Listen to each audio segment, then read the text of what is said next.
Dobrý ránko, pánové.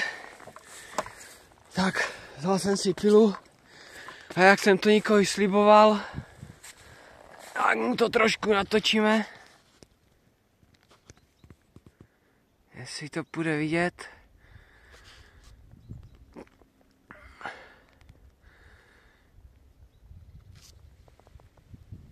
Asi všechno tady toto chlástlo. A já to dálím. Pojďme se tam podívat blíž. Pak vám ukážu až z druhé strany. Tady byl krásný bukový les. Vlastně loni v září to tady chlástlo, jak fouklo u nás. Zůstalo mi tady dřevo, co jsem tady měl za srpen nakácený. A to mi samozřejmě nezaplatili, dokud to nebude ven. Do teďka, vlastně do začátka února mě to tady drželi. Takže půl roku jsem čekal na peníze, nebo budu čekat na peníze. Tady mašinu jsem taky nechcou poslat. Dokud to prý nebude zpracovaný, tak nevím, jak to mám dělat bez mašiny. Třeba tyto hruzy zavěšeny. No, je to divoký.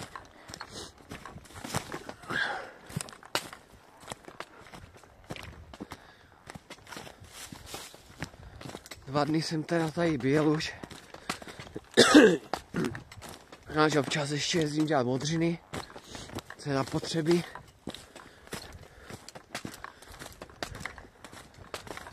No. Jinak tímto bych chtěl teda tebe, Toníku, pozdravit. A i Míru Babickýho, Míru Miku, Pavla Kišu. No, koho ještě znám, tyjo. Nemůžu si vzpomenout. Je vás hodně, chlapi. Takže druhý pohled. Ještě se podíváme z vrchu, až se tam škrábu.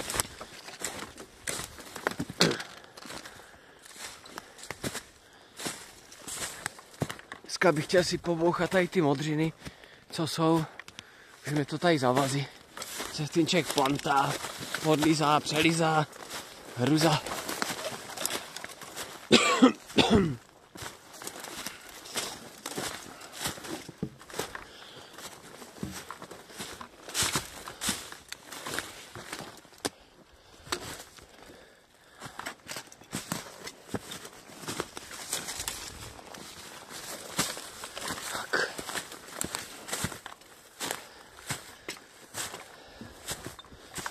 Máme děvčata k sobě.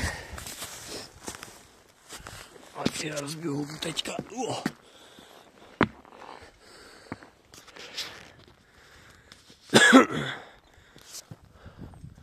A toto vlastně všechno stálo.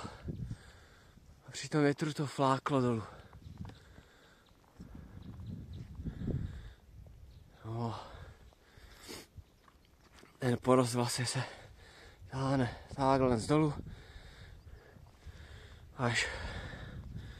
Až tam. No. Prej tady to mám dělat všechno bez mašiny, tak to nevím, jak to dělat. A govor tady tuto boudu. Fuj.